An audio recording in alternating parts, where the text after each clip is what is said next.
Estamos de volta com o programa Retratos, hoje conversando com o escritor Fernando Fabrini.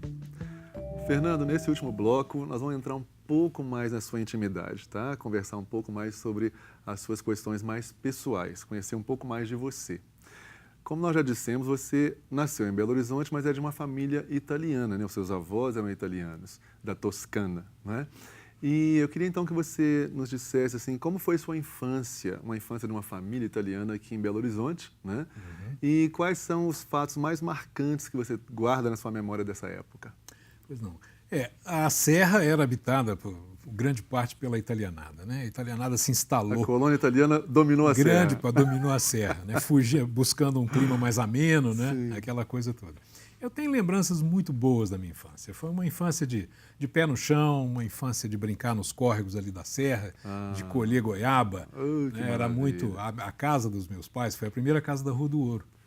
Ela é de 1926. Há pouco tempo eu vi a planta lá da prefeitura, de 1926. Vocês iniciaram, então, a população da Rua do Ouro? Ali a coisa. E era uma época muito feliz, né? Uma época tranquila, em que havia esse convívio da vizinhança que acabou. Né? Hoje você não conhece o seu vizinho do apartamento do lado. Né? E as crianças pouco vão para as ruas também, especialmente não à pode, noite, né? Não pode porque rouba, né? Perde, vão todos com celular. Por que o menino sai com celular? Não deixa o celular em casa, nem não rouba.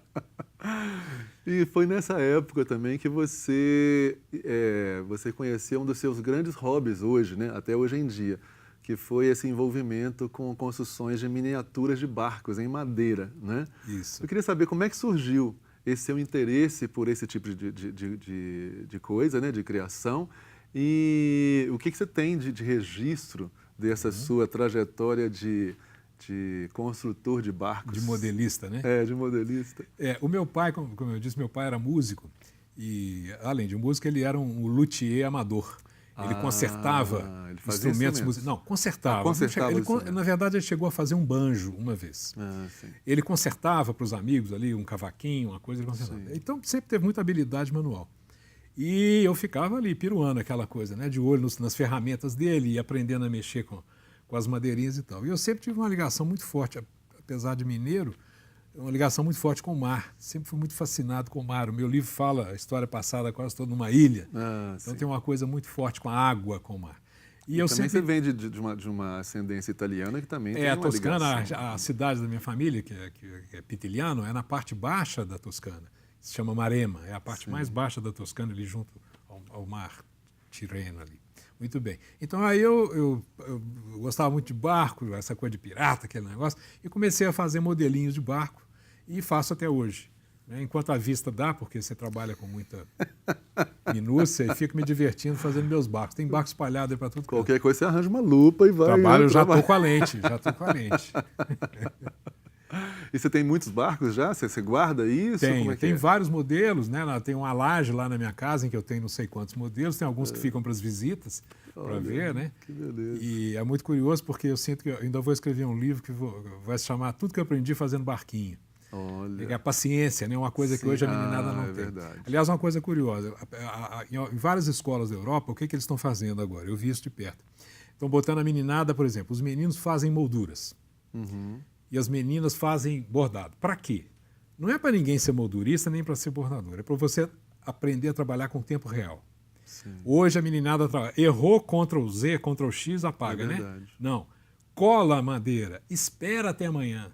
Meninas lá bordando, cuidado com o dedo. Se furar, sai sangue, agulha.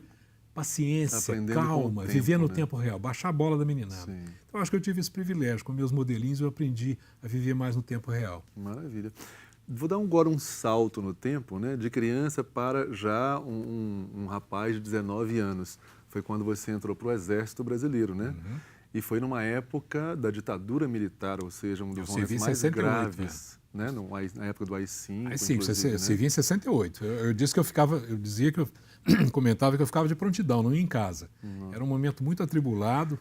E é disso que eu queria saber, assim, você vivia conflitos, né, sendo soldado e vendo pessoas da sua geração sendo torturadas ou sumindo, enfim, as famílias apavoradas. Como é que foi isso para você? Foi muito difícil, porque você está ali prestando um serviço, você segue as regras. Na verdade, eu não cheguei, felizmente, não cheguei a ver nenhuma tortura, mas eu escoltei presos, né? E você vê, eram caras da minha idade. Né? Escoltava, eu servia aqui no 12RI, né? Sim. Então havia muito essa coisa da bombas explodindo, atentados, né? Foi uma época muito difícil. Sim. E a gente vivia ali em perigo, né, também, né? E você, olha, está parecendo que você é um profissional, né, de sobrevivência, né, de ditaduras, né? Porque você viveu ditadura aqui no Brasil. Depois, quando você foi para a Europa, você viveu ditadura lá em Portugal, Salazar e no depois Salazar Franco. E no Franco, na Espanha, né? Aí eu queria que você nos dissesse, por essas experiências, essas vivências suas, você percebe semelhanças ou diferenças entre as ditaduras nos diversos países? Ou como é que você vê essa questão? A ditadura ela é sempre igual, né? A gente tem que tirar essa falsa ideia de que a ditadura é da direita ou da esquerda. O ditador ele não tem ideologia. Ele quer se prevalecer no poder e usa as todos armas. Todos os artifícios possíveis para isso. Não importa o que passa na cabeça dele. Interessa ele ficar no poder e reprimir qualquer tipo de insurreição ou de pensamento que não seja massificado. Quem pensa diferente dele é inimigo, não é assim? Já está no então, você alvo, tem ditaduras, né? De esquerda, você tem ditaduras de direita. E eu acredito que a arte ela é a grande inimiga da ditadura, né? Porque a arte ela é a expressão do pensamento livre. E isso incomoda demais. Sim, isso incomoda muito quem quer o pensamento blocado, né? Sim, quem quer o pensamento massificado. É verdade. Então, acredito que eu sou um modesto sobrevivente, né? Eu passei caladinho, eu não dei muito trabalho para os ditadores, não fiquei caladinho. Agora, voltando para questões um pouco mais amenas, né? Você tem o seu sobrenome Fabrini, né, da sua família italiana, e esse sobrenome enfrentou algumas dificuldades nos cartórios aqui no Brasil, né? Conta um pouquinho essa história para a gente. Não só o meu caso, como também de vários. É porque as famílias que chegavam no Brasil, não só as italianas, né? Desembarcavam imigrantes. É importante dizer, o meu avô veio para trabalhar na construção de Belo Horizonte, ele era um arquiteto. Ele não era um arquiteto, ele era como se diz, um capocantiere, ele era um chefe de obra mais sofisticado. Veio para trabalhar em Belo Horizonte, que tinha emprego, eles saíram de lá com fome, vieram para cá. E o Fabrini era com 2 Bs, e quando chegou lá, botou um B só. Né? Então, quando eu fui reconhecer a cidadania, para minhas filhas, inclusive, deu um probleminha, mas isso aí foi resolvido, não foi? Tem vários nomes estrangeiros. Você imagina um alemão, um sobrenome alemão, sendo escrito por um burocrata. Né? É complicado. E você tem, inclusive, assim, até hoje, você se envolve muito com projetos que sejam promotores da cultura italiana, né? Eu tenho muita ligação com a Itália, sempre vou, quando posso. Publico numa revista da Umbria, que se chama Mastro Pulci, que é uma revista literária. Tenho muita ligação com a região da Toscana, com a região de Orvieto, também lá, uma escola que eu mantenho contato. Então, estou sempre em contato com a Itália e com a comunidade italiana daqui também. Você tem ainda parentes por lá? Você frequenta? Espalhado alguma coisa. Não chego a frequentar. Não cheguei, não. Eu conheci há muitos anos um primo distante, por acaso. Mas...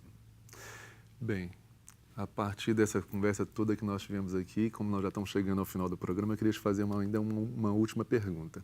Aproveitando essa sua experiência, não é? Com essas vivências como sobrevivente de várias ditaduras militares, não é?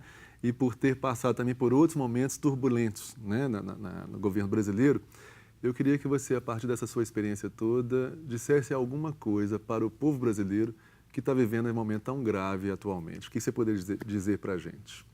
Que responsabilidade, né? Dizer para o povo brasileiro. Quem sou eu, né?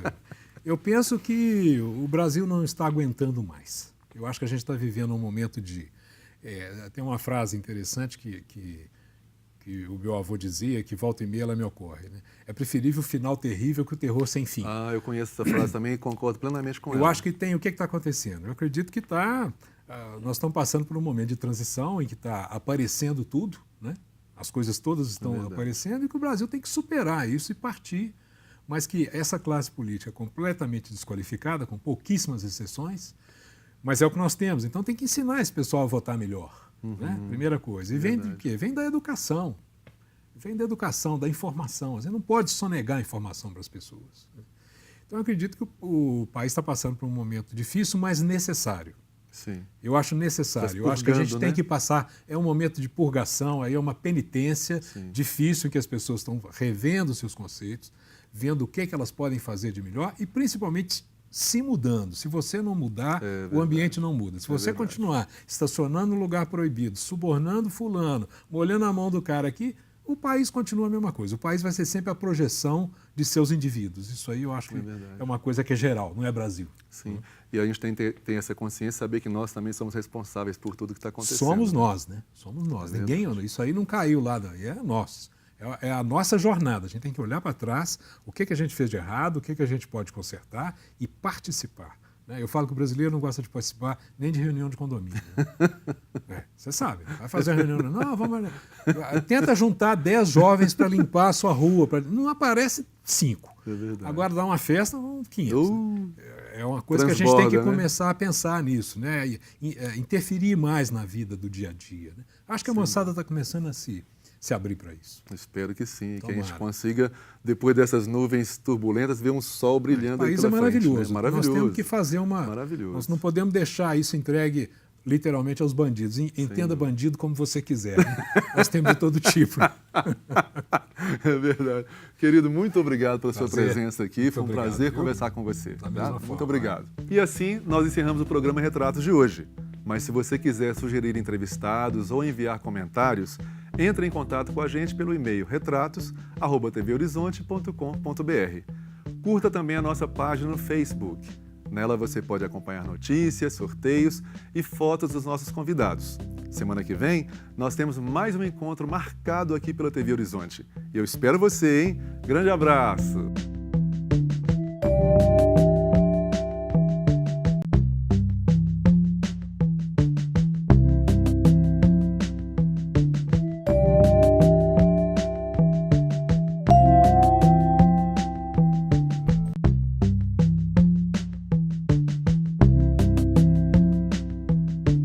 Thank you.